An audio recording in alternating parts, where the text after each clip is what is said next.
Alright, so welcome to this week and also kind of last week's Vanguard news video. So the big thing here is I missed last week's because I wasn't feeling too great. But we're back now, and this is going up a day or two late just because I wasn't feeling great yesterday either, and now we're back, I guess. So we've got 2 weeks worth of cards to go over. We got a bunch of extra reveals along with a new Bang Dream deck revealed and 2 VRs. So I'm gonna just kind of do quick fires. I will give more in-depth thoughts about some cards though. I want to keep this video under 20 minutes, but we'll see if I can do that. Also, we will have some one-liners about some or all of these cards. I haven't heard any of them. I haven't even checked the drive link that he sent me. So enjoy that. Did I say who they were by? If I didn't, it's Team Galaxy Brain Premium Chat. Fun guy. So yeah. That's all I've got. Let's get right into this. Lava Flow Dragon is the Kagero Grade 3 Searcher, and no, I'm not reading skills because there are like 20 cards to go over. I haven't counted. That's just an estimation. Anyway, this card is really good for Kagero just because it's your Grade 3 Searcher, and it's so easy. It works in Overlord too, because you don't even have to retire things. Lava Flow Dragon, the obligatory Grade 3 Searcher in Overlord the Clan. Zazen is a card. This card lets the vanilla engine carry your deck so hard that Token Ranbu is unironically going to be viable with this thing without the Hanamaru stuff. I wish I were joking. Zazan, please, Bushy, for the love of God, we have been talking over and over and over again about banning this godforsaken sock puppet. Please ban Zazan. I am sick and tired of my opponent flipping over any given OTT starter, drawing 2 cards off this thing, giving everything 5k, and then FTKing me on turn 2. I left Yu-Gi-Oh! For this reason. Please ban Zazan! Temposphere, I think, is basically just a more balanced version of what they wanted Zazen to be. It's an advantage engine for the deck that also flips your Cyclones, but it doesn't have to flip Cyclones. It costs a Counterblast, and it's not a +2 that makes your columns be like 30k, so this can stay. This can stay as is. I don't care. Let's leave it. Zazan, but fair. I don't remember this card's name. It's bad. So close to actually being playable and stopping OTKs. But they added a few wrong clauses here. I have many, many problems with Katrina getting banned. Crab Rave! Crab Rave! She's dead! Oh, thank God! But I guess my 2 biggest ones are that the vanilla deck exists, and Katrina died for that. And on top of that, the reason that they gave for banning Katrina was that she's too powerful in combination with Inez. Why don't you just ban Inez instead of killing off a deck? You fools!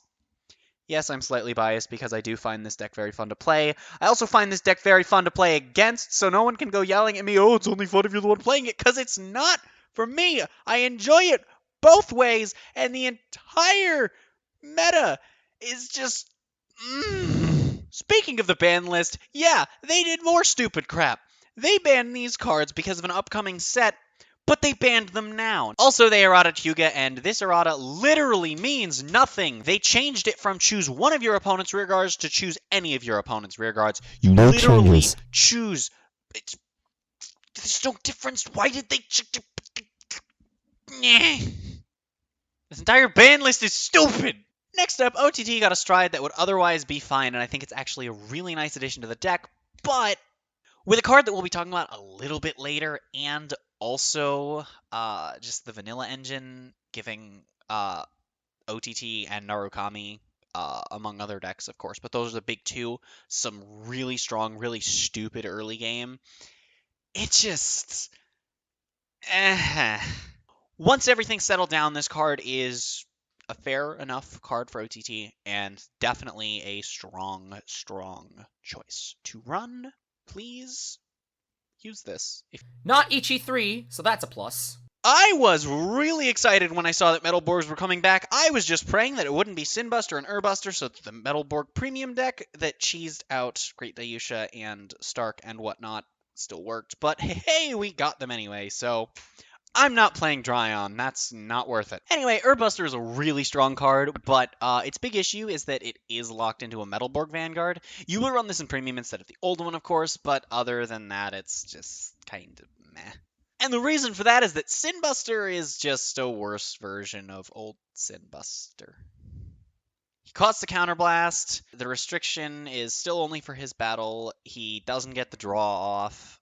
He does give himself power though, so I guess you could argue that that is better, but it's not because the Legion actually brought him up to 20k, and so meh. Not a terrible card, definitely the best budget boss that DP has seen, and a legal and limited fight, which means that DP actually has some really solid power with Platinum Ace being reprinted in the set as rare as well. In the reprint set, I mean, not this set. Reprint set hype for limited fight! They really wanted to bring Legion in, but they couldn't figure out how without ripping off Granblue's mechanic for the 4th time. Speaking of sets, though, we got announced Butterfly Magic Under the Moonlight, I think is what the Japanese name is. I can't find it on the wiki because we got the English name for this and Silver Petal Dragon Flame, and they both suck! God! But this is a Harry Night Rose themed set, and it features a sidecast of Venus Luquier, Sharot, and Yasue, which is big hype, and an unknown triple rare boss for a budget Grand Blue build, so that's kind of cool, right? We got this Deleter Grade 3 that basically just replaces Greyon in the deck. It's on place, but that doesn't matter since Deleters wanted to be rewriting Gradle anyway. Delete Messiah kill turns on first stride. Just what this game needed! Tachikaze's Premium Collection 2 Stride is literally Anger Blader as a Grade 4. That time I got reincarnated as a stride. This fire thing looks like a Xenoblade enemy. No, this does not make Murakumo good. Stop saying so. If you're anyone who says that Murakumo is tier 0 in Premium, it is just proof that you were an awful player and your opinion should not be taken seriously. This card is literally Daizora's support, and you cannot convince me otherwise. Oh hey look, it's Landmine! Okay, so there's a lot of really funny stuff you can do with this. I don't know why exactly they printed this. I feel like this is more so a thing for Premium than it is for Standard, but that's not to say it's terrible in Standard. There's just not really much of a reason to use it. It's really funny, some of the things you can do with it, but eh. It's grade 3, so I can discard it for stride. That's relevant. Alter Ego Messiah is so amazing for the Messiah deck. It fixed the biggest problem that deck has had since we entered the Excel meta, like the major Excel meta with Hyuga and Silverthorns, everything from then forward. And that is that we didn't have a turn 3 in this deck. And now, Messiah players, rejoice, you have a turn 3, and a pretty strong one, and one that can work as a turn 4 as well if you don't happen to see the harmonics. In fact, I've even seen people cutting harmonics entirely. I don't agree with that, but hey, you know what? I could be wrong, I could be right, we'll have to see. Overall, fantastic card for Messiah, and also, I think it makes Messiah Deleter better, since you can Messiah into Deleter the way you do in Premium, rather than Deleter into Messiah like we would previously have done. So, very good card, not much else to say. It's just good. Should have been Chaos Breaker. Oh, but you thought we were done with Messiah support. No, no, no, no. Remember that on-hit grade 1? Yeah, that thing just got a whole lot better because we got a Genesis Machine Deity, blah, blah, blah. I don't know its name. I do know that it looks like some sort of Chaos Breaker, Ethics Buster, hybrid fusion thing that we would have gotten back in like 2013, 2014. I don't know. But it's a very good card for Messiah, and like I said, it literally makes that on-hit grade 1. You run that at 4 because you want to ride that, just to call this. Just to pressure that you might have this. You want to run this at 2 to 3 in any Messiah deck, and this is part of the reason people were cutting harmonics, so we'll see how exactly that turns out, but very strong card enabling multi-attacks, extremely, extremely high amounts of pressure early, as long as your opponent doesn't super sack, and even then, all you need is a trigger, and all 3 attacks are probably still hitting. Should have been Chaos Breaker. This Deleter's a really interesting card. I don't think it's going to be the most amazing, but it has some really, really funny interactions in Premium, and that's all there really is to say about it. Oh, actually, no, I thought of another thing. This is the second rare grade 3 that we have, I believe, to be giftless. The first being Vortex Dragon, so it is no longer only Vortex Dragon that is rare or higher without a gift marker. Yay! Should have been Chaos Breaker. Next up, we got edgy Crystal Luster Dragon, I guess. I don't know.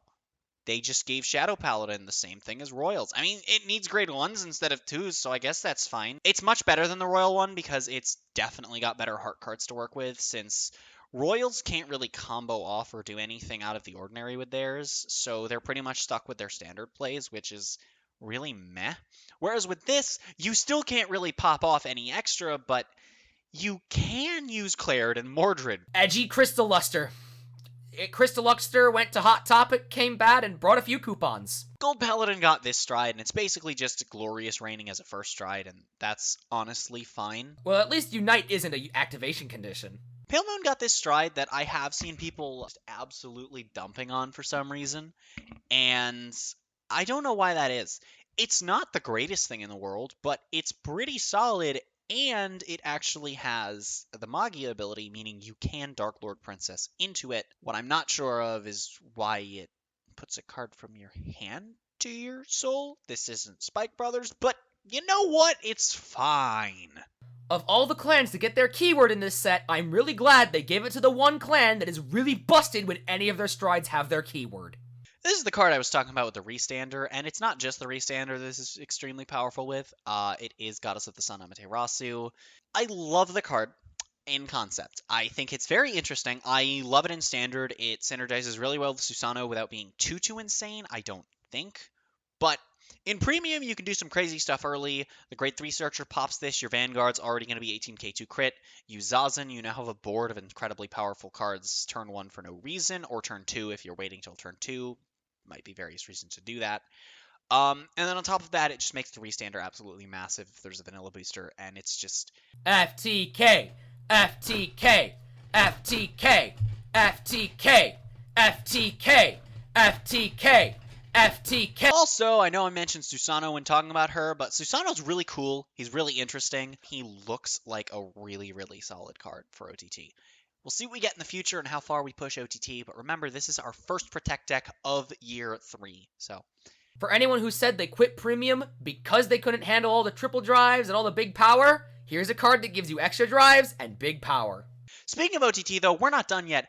Witches actually got a very helpful card, and it fixes the issue of needing to run Protect 1 to make your numbers, as now you can use Protect 2 if you run this instead of the double rare. Oh, this thing. It doesn't give crit, so garbage. Next up, we have the Aquaforce Stride, which it's good.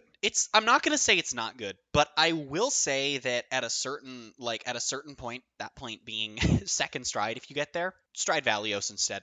Revan best deck. Spike Brothers got a card that's pretty alright. It's not once per turn because Bushiroad knows Turbo GB8 is the best thing that this deck has. It costs a lot of soul, so the theory that it works well with the vanilla engine doesn't work so well because the vanilla deck, you're not generating a whole lot of soul. But in the proper deck, it's definitely a solid alternative. Which card?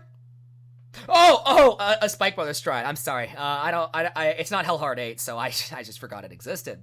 This Kagero Grade 3, whose name I can't pronounce, is really good. Budget players and limited fight players rejoice, because Kagero has some really solid stuff. It's just CB1, retire 2, and if their board's empty, plus 10k. You can't argue with that. I have nothing funny to say about this card. It's just a good card. It retires 2. I got nothing. I have nothing. It just retires 2. It's actually really good. Next up, we're getting into Pastel Palace. Not going to talk much about the starter. Not standard. Don't care. Not going to talk much about this grade 1. I will say that it's just a worse version of the one Poppin' Party got, and I don't know why that is, but sure. Next up, we have this Eve grade 1. It plays into their gimmick pretty well, and their gimmick is essentially that they are dark irregulars. That's it. Yeah, they're dark irregulars. Next up is Maya. She's a grade 1, and yeah, no, I mean she's pretty good for the deck since she can just filter through your deck. She decks thin. She gets through in your soul. You know, I mean, it's good stuff, and she's free. The grade 2 Aya is really good. You can just pop whatever you want into Soul as long as it's a pastel palette, which of course is what you're going to want to put in anyway. So yeah, and she says up to, meaning that she's not mandatory. Although the shuffle is mandatory. If you call her, you do have to shuffle your deck. Next up is the Chisato Grade 2, which yeah, I mean, yeah, there's not much to say about this, huh? Next up, Hina's a great 2, and yeah, no, I mean, she's just again, it's just we've just got good stuff in this deck. There's nothing really to talk about. It's not super interesting to look at, but I really want to start testing this stuff. Next up, we have Aya, who is the grade 3, because that's how it works with all of the characters with multiple grades, it would seem. And yeah, she's really good. She, of course, does the same gimmick as the rest. Much like Kasumi, she will pop a music from deck or drop. I'm assuming they're all going to have that skill and then a different skill, so very solid boss for the deck. Next up, we have their 3 music cards. We have Shua Dreaming. I'm sorry, I haven't actually listened to Pastel Palette specifically in a while. I am more of an Afterglow and Roselia and Kizuna music person. So I'm so sorry about that. But I do actually really like this song. So anyway, that aside, this card's pretty solid. Next up is their grade 2, Yura Yura Ring Dong Dance, which is another song that I actually don't mind too much. It's just pretty aight. And this one seems to be their main song, even though it's their grade 2, so that's interesting. But yeah, this essentially turns your Chisato into a rear guard or your Chisato rear guard into a Vanguard. My bad. And that's why the top skill was Vanguard only, but added to your Aya Vanguard because yeah, basically it legions with a rear guard essentially. So I think it's interesting, you know. Oh my god, I just reread it and I realized this has no restrictions and you can do it for a turn 1 rush. I'm scared, please help. We're in the home stretch. Our last card is Cue My Flower, a song I have not personally heard, but I keep getting told to listen to. It's their grade 3 music, and yeah, um, it's pretty good. There's nothing to really say. I think what's interesting is how this interacts with the other musics because you aren't locked into just playing one music per turn. I don't think. So yeah, I mean, this is pretty solid, you know. And our final card of the day is the draw PG for all of the bands. Actually, as you can see, you've got the five on top. And that's all you really need, you know. Anyway, that's gonna wrap this video up. So thanks, of course, to Premium Chad for showing up in this video. This ran a little longer than I wanted, but we'll see what it looks like in editing. Y'all know my outro. Leave a like if you liked, leave a dislike if you didn't. If you press dislike, please, please, please. I just want to know why so that I can try and improve on it. So drop a comment. Constructive, please, would be preferred on why you pressed it. And I will try to improve on that. And of course, if you want to see more stuff like this, go ahead and subscribe. I do other sorts of content as well, so subscribe for that if you like that. And if you subscribe and want notifications, click that bell, go right on ahead, and I will hopefully see you guys in next week's news video. Maybe, hopefully. I'm going to end recording so I can go edit now.